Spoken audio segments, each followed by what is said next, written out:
और देखिए, हम आपको एक बार फिर से बताते हैं कि पुतिन ने ट्रंप को रूस आने का न्योता भी दिया है। जब प्रेस कॉन्फ्रेंस हो रही थी तभी व्लादिमीर पुतिन ने डोनाल्ड ट्रंप को रूस आने का न्योता दिया। अगले राउंड की बातचीत मॉस्को में हो, ये व्लादिमीर पुतिन की तरफ से कहा गया डोनाल्ड ट्रंप को। और आज की बातचीत प्रोग्रेसिव रही, ये डोनाल्ड ट्रंप ने उस प्रेस कॉन्फ्रेंस में कहा। एक जॉइंट स्टेटमेंट या फिर जॉइंट प्रेस कॉन्फ्रेंस दोनों की तरफ से की गई। युद्ध की वजह को खत्म करना होगा, ये व्लादिमीर पुतिन ने भी कहा। देखिए, दोनों की तरफ से आपको बता रहे हैं कि किस तरीके की स्टेटमेंट दी गई। मैं जेलेंस्की से फोन पर बातचीत करूंगा, डोनाल्ड ट्रंप ने कहा। उन्होंने नाटो देशों के बारे में भी कहा कि देखिए, उनसे भी मैं बातचीत करूंगा। पुतिन ने इसी बीच ट्रंप को मॉस्को आने का न्योता दिया। हालांकि इसको लेकर अभी कोई औपचारिक ऐलान नहीं हुआ, लेकिन हाँ, ये जो जेस्चर दिखाई दिया दोनों नेताओं की तरफ से, दोनों राष्ट्राध्यक्षों की तरफ से, ये एक बड़ा साइन था, एक पॉजिटिव साइन था। और इसी बीच ये भी कहा गया ट्रंप की तरफ से कि आज की बातचीत बहुत प्रोग्रेसिव रही है। यानी दोनों देशों के को ये लगा कि शायद ये बातचीत आगे बढ़ सकती है। इसी बीच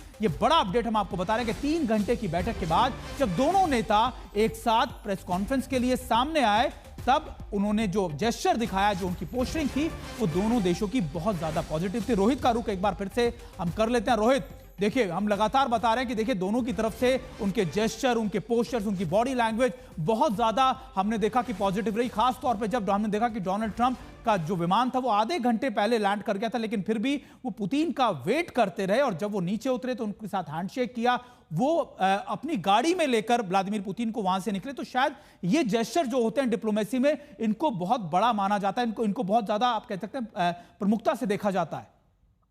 देखिए, बिल्कुल जेस्चर स्लैश प्रोटोकॉल जो भी हमें से कहना चाहे वो बिल्कुल फॉलो किया गया और गर्मजोशी जरूर दिखी, इसमें नो डाउट अबाउट इट।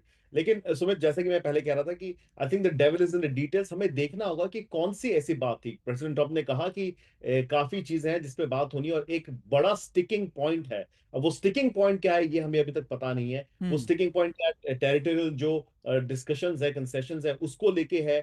उस पे यूरोपियन यूनियन की क्या राय होगी, उस पे जेलेंस्की की क्या राय होगी। हम्म। तो ये सारी चीजें देखनी बची है। लेकिन प्रेसिडेंट ट्रंप का जो इनिशियल काम था कि वो रशियन प्रेसिडेंट को एक टेबल पे लेके आते हो, नेगोशिएशन स्टार्ट करते, वो उन्होंने जरूर हासिल कर लिया है। और सही साथ ही साथ व्लादिमीर पुतिन ने एक बहुत इंपॉर्टेंट चीज की है, डिप्लोमेटिकली उनके लिए बहुत बड़ी हम्म। अचीवमेंट है कि वो अमेरिका आए। उन्होंने यहाँ पे लोगों मतलब हम्म। ट्रंप के एडमिनिस्ट्रेशन के लोगों से उन्होंने बात की। और साथ ही साथ मुझे लगता है जो एक खतरा मंडरा रहा था सेकेंडरी सैंक्शंस का, आई थिंक उसको थोड़े दिनों के लिए या थोड़े हफ्तों के लिए तो उन्होंने टाल अभी दिया। फिलहाल शांत कर दिया है। बिल्कुल। और एक और बात, क्योंकि रोहित, एक चीज हमने देखी थी कि जब डोनाल्ड ट्रंप और जेलेंस्की की मुलाकात हुई थी, तल्खी बढ़ी थी, उसके बाद लगातार देखा जाता कि जेलेंस्की के पास अब नाटो का बहुत बड़ा समर्थन है। लेकिन हमने देखा उसी मीटिंग के बाद अमेरिकी राष्ट्रपति नाटो देशों के, आप कह सकते हैं कि मुलाकात की, नाटो से मुलाकात की, और एक तरीके का जो आप कहते हैं उनके साथ जो अपने संबंध सुधारने की चीजें थी वो आगे बढ़ गई। तो क्या अब जेलेंस्की के पास कोई और ऑप्शन है कि अगर अमेरिका के साथ दोबारा से वही तल्खी देखी जाती है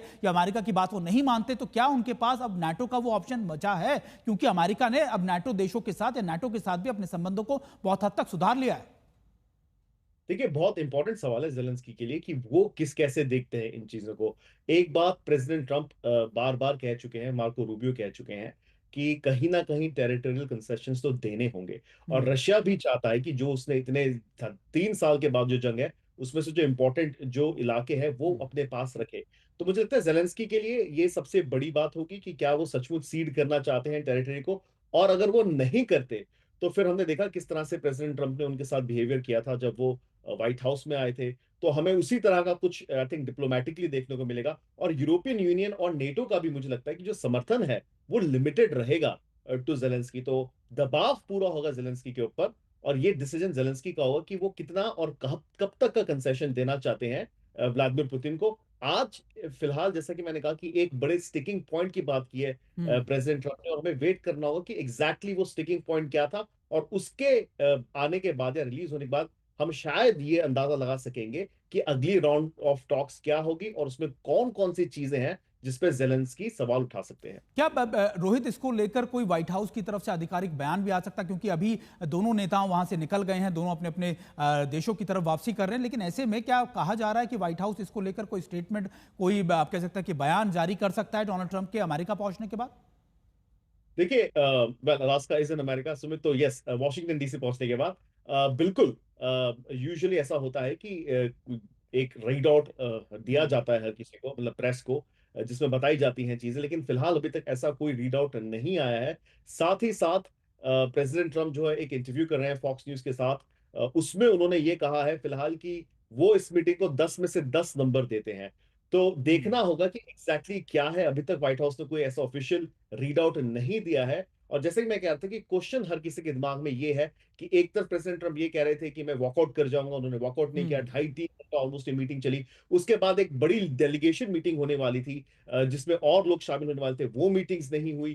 तो थोड़ा सा कंफ्यूजन जरूर है कि हम्म। एग्जैक्टली क्या डिस्कस किया गया इन 3 घंटों में, और नेक्स्ट स्टेप क्या होने वाला है, और किस तरह की प्रोग्रेस जो है प्रेसिडेंट ट्रम्प कम्युनिकेट करना चाहते हैं यूरोपियन यूनियन को और जेलेंस्की को। थोड़ा सा हमें इंतजार करना पड़ेगा सुमित, लेकिन फिलहाल व्हाइट हाउस की तरफ से कुछ भी रिलीज नहीं किया गया है। लेकिन क्योंकि मैं रोहित बार बार ये बात कर रहा हूं कि क्योंकि हमने देखा कि पहले कहा गया था कि 1-on-1 मीटिंग होगी, उसके बाद कहा गया 3-on-3 मीटिंग होगी, और वो जब मीटिंग हुई और ये आकलन लगने लगा जब से ये खबरें आई कि जब डोनाल्ड ट्रंप ने ये भी कहा, देखिए कि फॉक्स न्यूज के साथ, कि देखिए अगर मीटिंग अच्छी नहीं रही तो मैं बीच में उठकर चला जाऊंगा, मैं वापस आ जाऊंगा, तो सभी लोगों की नजरें इस बात पे थी कि शायद अब चीजें सकारात्मक नहीं हो रही, अब शायद दोनों के बीच में कई चीजों को लेकर सहमति नहीं बनी। लेकिन जिस तरीके का जेस्चर, जिस तरीके की बॉडी लैंग्वेज हमने, आप कह सकते हैं कि वहां पर एयरफील्ड पर देखी, वो उसने सारा गेम चेंजर के तौर पर हुआ। ऐसा लगा कि देखिए डोनाल्ड ट्रंप और पुतिन के बीच में बहुत ज्यादा क्लैरिटी है, बहुत ज्यादा आप कह सकते हैं कि बहुत अंडरस्टैंडिंग है, और शायद उसी चीजों को लेकर 2.5 घंटे तक मीटिंग चलना एक बहुत ज्यादा